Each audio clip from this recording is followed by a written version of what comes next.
Hi friends, welcome back to my channel. ಹೇಗಿದ್ದೀರಾ? ಎಲ್ಲ ಚೆನ್ನಾಗಿದ್ದೀರಾ ಅಂತ ಅಂದ್ಕೊಳ್ತೀನಿ. ಆಯಿತಾ, ಇವತ್ತಿನ ನಮ್ಮ ಮನೆ ನಾಗರ ಪಂಚಮಿ ಹಬ್ಬ ಹೇಗಿತ್ತು ಅಂತ ತೋರಿಸ್ತೀನಿ. ಆಯಿತಾ, ನಾನು ವೀಡಿಯೋ ಮಾಡಿದ್ದೆ, ಬಟ್ ನನಗೆ ಹುಷಾರಿಲ್ಲದೆ ಎಡಿಟ್ ಮಾಡಿಲಾಗಿದ್ದೆ. ಯಾಕಂದರೆ ತುಂಬ ನೆಗಡಿ ಮತ್ತು ಜ್ವರ ಇತ್ತು, ವಾಯ್ಸ್ ಕೂಡ ಹೋಗಿತ್ತು ಅಂತ ಮಾಡಿಲ್ಲ. ಇವತ್ತು ಹಾಕ್ತಿದ್ದೀನಿ ನಮ್ಮ ಮನೆ ಹಬ್ಬ ಹೇಗಿತ್ತು ಅಂತ ತೋರಿಸ್ತೀನಿ. ನಾಗರ ಪಂಚಮಿ ಹಬ್ಬ ಆಯಿತಾ, ದೇವ್ರ ಪೂಜೆಗೆ ಹೋಗಿದ್ವಿ. ದೇವ್ರ ಪೂಜೆ ಎಲ್ಲ ಮುಗಿಸ್ಕೊಂಡು ಬಂದಾಗೆ ಎಲ್ಲ ಕಾಯಿ ಹೊಡೆಸ್ಕೊಂಡೆಲ್ಲ ಬಂದು ಮನೆಗೆ ಬಂದು ಅಡುಗೆ ಮಾಡ್ತಾಯಿದ್ದೀನಿ. ಅಡುಗೆ ಅಂದರೆ ಇಡ್ಲಿ, ಅಂದರೆ ಕಡುಬು ಅಂತ ಹೇಳ್ತಾರೆ ನಮ್ಮ ಕಡೆ. ಅಂದರೆ ಈ ಥರ ಇಡ್ಲಿ ನೋಡಿ, ಈ ಥರ ಮಾಡಿದ್ದೀನಿ. ಎಲ್ಲ ಹರಡಾಕೊಂಡಿದ್ದೀನಿ. ಅದಕ್ಕೆ ಸೈಡಿಗೆಲ್ಲೂ ತೋರಿಸ್ತಾ ಇಲ್ಲ. ಹಾಗೆ ತುಂಬ ಬೆಳಗ್ಗೆನೇ ಮಾಡಬೇಕಲ್ಲ, ಮಧ್ಯಾಹ್ನ 1 ಗಂಟೆ ಒಳಗೆ ಊಟ ಆಗಬೇಕಿತ್ತು ಪಟ ಅಂತ.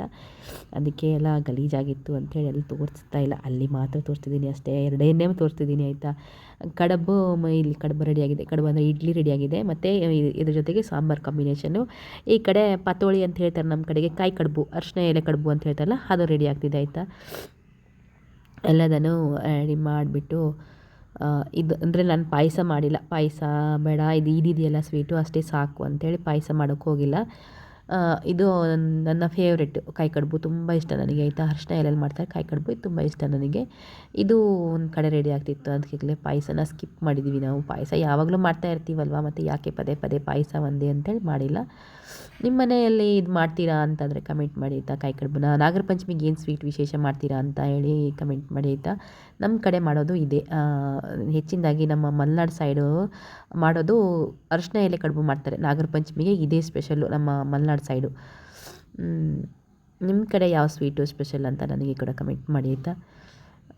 ಇಷ್ಟೆಲ್ಲ ಮುಗಿಸ್ಬಿಟ್ಟು ನಾನಿವಾಗ ದೇವರಿಗೆ, ಅಂದರೆ ನಮ್ಮ ಆಕಳಿಗೆ ಕೊಡೋದಕ್ಕೆ, ಮತ್ತು ನಾವು ಹೊರಗಡೆ ಅಂದರೆ ನಮ್ಮ ಹಿರಿಯವರು ಸತ್ತಿರ್ತಾರಲ್ಲ ಅವರಿಗೆ ಇಡೋದು ಅಂತ ಹೇಳ್ತಾರಲ್ಲ, ಅದಕ್ಕೆ ಒಂದು ಎಡೆನ ಮಾಡ್ತೀನಿ.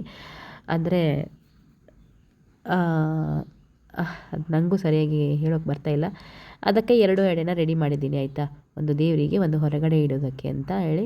ಅಂದರೆ ಒಂದು ದೇವರಿಗೆ ಅಂದರೆ ಒಂದು ಆಕಳಿಗೆ ಕೊಟ್ಬಿಡ್ತೀವಿ ಅಷ್ಟೇ. ನಾವು ಫಸ್ಟಿಗೆ ಏನಿದ್ರು ಅನ್ನ ಮಾಡಿರ್ತೀವಿ ಆ ಪಾತ್ರೆಗೆ ಪೂಜೆ ಮಾಡಿ ಕೈ ಮುಗಿತೀವಿ. ಅಂದರೆ ಲಕ್ಷ್ಮೀ ಸ್ವರೂಪ ಅಂಥೇಳಿ ಅನ್ನದ ಪಾತ್ರೆಗೆ ನಾವು ಅಕ್ಷಯ ಪಾತ್ರೆ ಅಂಥೇಳಿ ಅದಕ್ಕೆ ಪೂಜೆ ಮಾಡಿ ಇದು ಮಾಡ್ಕೊಳ್ತೀವಿ ಯಾವತ್ತು. ಆಮೇಲೆ ಎಡೆಗೆ ಹಾಕ್ತೀವಿ, ಎಡೆಗೆ ಪೂಜೆ ಮಾಡೋದು. ಆಯಿತಾ, ಈಗ ಇಡ್ಲಿ ಮತ್ತು ಎಲ್ಲದನ್ನು ಮಾಡಿದ್ದನ್ನೆಲ್ಲ ನಾನು ಅಂದರೆ ಜಾಸ್ತಿ ಸಿಂಪಲ್ ಮಾಡೋಕ್ಕೆ ಹೋದೆ. ಅಂದರೆ ನನಗೆ ಹುಷಾರಿಲ್ಲಾಗಿತ್ತು. ಅಂದಿನ ಸ್ವಲ್ಪ ಸ್ಟಾರ್ಟ್ ಆಗಿತ್ತು ನನಗೆ ನೆಗಡಿ, ಕೆಮ್ಮು ಎಲ್ಲ ಸ್ಟಾರ್ಟ್ ಆಗಿತ್ತು. ಅದಕ್ಕಾಗಲೇ ಜಾಸ್ತಿ ಏನು ಮಾಡೋಕ್ಕೆ ಹೋಗಿಲ್ಲ ನಾವು. ಅಷ್ಟೇ ಸಾಂಬಾರು, ಇಡ್ಲಿ ಮತ್ತು ಅದನ್ನ ಕಾಯಿ ಕಡುಬು ಅಷ್ಟೇ ಮಾಡಿದ್ದು. ಮತ್ತು ಬೀಟ್ರೂಟ್ ಪಲ್ಯ ಒಂದು ಮಾಡಿದೆ. ಇಷ್ಟೆಲ್ಲ ಮಾಡಿ ಇವಾಗ ಇದೆಲ್ಲ ಮಾಡಿ ಆಕಳಿಗೆ ಎಡೆ ಮಾಡ್ಕೊಳ್ಬೇಕು. ನಿಮ್ಮ ಕಡೆ ಹಬ್ಬಕ್ಕೆ ಏನು ಸ್ಪೆಷಲ್ ಮಾಡಿದ್ರಿ? ಏನು ಹೀಗೆ ಮಾಡ್ತೀರಾ ಅಥವಾ ಬೇರೆ ಥರ ಏನಾದರೂ ಮಾಡ್ತೀರಾ ಅನ್ನೋದಾಗಿದ್ದರೆ ಕಮೆಂಟ್ ಮಾಡಿ ಆಯಿತಾ. ಪಾತೋಳಿ ಕಾಯಿ ಕಡುಬು ಅಂತ ಹೇಳ್ತಾರಲ್ಲ, ಅದು ಬೆಂದಿಲಾಗಿತ್ತು. ನನಗಂದರೆ ಅರ್ಜೆಂಟ್ ಆಯಿತು, ಸ್ವಲ್ಪ ಟೈಮ್ ಆಗಿತ್ತು ಬೇರೆ ಅಂಥೇಳಿ ಬೇಗ ಎಡೆ ಕೊಟ್ಟು ಬರುವ ಅಂತಂದು. ಎಲ್ಲರದ್ದು ಪೂಜೆ ಆಯಿತು, ನಮ್ಮನೆಯವರು ಸ್ವಲ್ಪ ಅರ್ಜೆಂಟ್ ಮಾಡೋಗ್ತಾಯಿದ್ರು. ಎಲ್ಲರದ್ದು ಆಯಿತು, ನಮ್ಮ ಮನೆಯದೇ ಆಗಿಲ್ಲ ಅಂತ ಹೇಳ್ತಾಯಿದ್ರು ಅಂತ. ಹಾಗೆ ನಾನು ತಂದು ಹಾಕಿಬಿಟ್ಟೆ. ಅದು ಸ್ವಲ್ಪ ಬೆಂದಿಲ್ಲಾಗಿತ್ತು ಅಂಥೇಳಿ ಅದನ್ನೇ ತಂದು ಹಾಕಿಬಿಟ್ಟೆ. ಆಮೇಲೆ ನಾವು ಊಟಕ್ಕೆ ರೆಡಿ ಮಾಡೋಷ್ಟ್ರಲ್ಲಿ ಬೇಯುತ್ತೆ ಅಂಥೇಳಿ ಇಷ್ಟನ್ನು ಇಟ್ಬಿಟ್ಟು ಇವಾಗ ತೊಗೊಂಡೋಗಿ ಆಕಳಿಗೆ ಕೊಡಬೇಕು. ಆಕಳಿಗೆ ಕೊಟ್ಟು ಬಂದಮೇಲೆ ನಾವು ದೇವ್ರಿಗೆ ಕೈ ಮುಗಿದ್ಬಿಟ್ಟು ನಾನು ಊಟಕ್ಕೆಲ್ಲ ರೆಡಿ ಮಾಡ್ತೀನಿ ಅಷ್ಟೇ. ನಮ್ಮ ಕಡೆ ಸಂಪ್ರದಾಯ ಹೀಗಿದೆ. ನಾವು ಇವಾಗ 1 ತಿಂಗಳು ಶ್ರಾವಣದಲ್ಲಿ ಏನೂ ತಿನ್ನಲ್ಲ, ನಾನ್ ವೆಜ್ಜು, ಬರೀ ವೆಜ್ಜು. ಈರುಳ್ಳಿ ಮತ್ತು ಬೆಳ್ಳುಳ್ಳಿ ಏನೂ ತಿನ್ನೋದಿಲ್ಲ ನಾವು ನಮ್ಮ ಮನೆಯಲ್ಲಿ. ಆಯಿತಾ, ಕಡೆಯೆಲ್ಲ ಗೊತ್ತಿಲ್ಲ ನನಗೆ. ನಮ್ಮ ಮನೆಯೆಲ್ಲ ಈರುಳ್ಳಿ ಬೆಳ್ಳುಳ್ಳಿ ಏನೂ ತಿನ್ನೋದಿಲ್ಲ.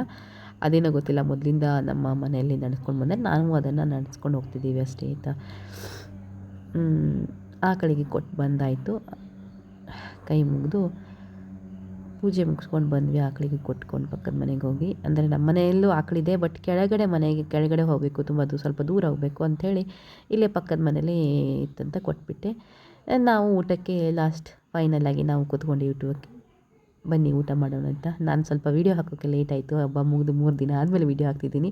ಯಾಕೆಂದರೆ ಸ್ವಲ್ಪ ಹುಷಾರಿಲ್ಲದ ಕಾರಣ ವೀಡಿಯೋ ಯಾವುದೂ ಅಪ್ಲೋಡ್ ಮಾಡಿಲ್ಲ. ವೀಡಿಯೋ ಮಾಡಿಟ್ಟಿದ್ದೆ, ಬಟ್ ಅಪ್ಲೋಡ್ ಮಾಡೋಕ್ಕೆ ಆಗಿಲ್ಲ. ವಾಯ್ಸ್ ಫುಲ್ ಹೋಗಿದೆ. ದೇವರ ಆಶೀರ್ವಾದ ತಗೊಳ್ಳಿ ಆಯಿತಾ. ಎಲ್ಲರೂ ಕೂಡ ದೇವರನ್ನು ಕೈ ಮುಗಿದು ದೇವರೆಲ್ಲ ಬೇಡ್ಕೊಳ್ಳಿ, ಎಲ್ಲ ಆಶೀರ್ವಾದ ಕೊಡುತ್ತೆ ದೇವರು, ನಾಗಪ್ಪ ಆಯಿತಾ, ನಾಗದೇವತೆ. ನನ್ನ ವಾಯ್ಸ್ ಫುಲ್ ಹೋಗಿದೆ, ಯಾರು ಕೂಡ ತಪ್ಪು ತಿಳ್ಕೊಬೇಡಿ, ಏನಿದು ಇವ್ರದ್ದೇ ವಾಯ್ಸಾ ಅಂತ. ನೋಡಿ ಎಷ್ಟು ಚೆನ್ನಾಗಿ ಪ್ರಸಾದ ಆಗಿದೆ. ಎಲ್ಲರಿಗೂ ಆಶೀರ್ವಾದ ಮಾಡುತ್ತೆ ದೇವರು. ಆಯಿತಾ, ಬಾಯ್ ಟೇಕ್ ಕೇರ್.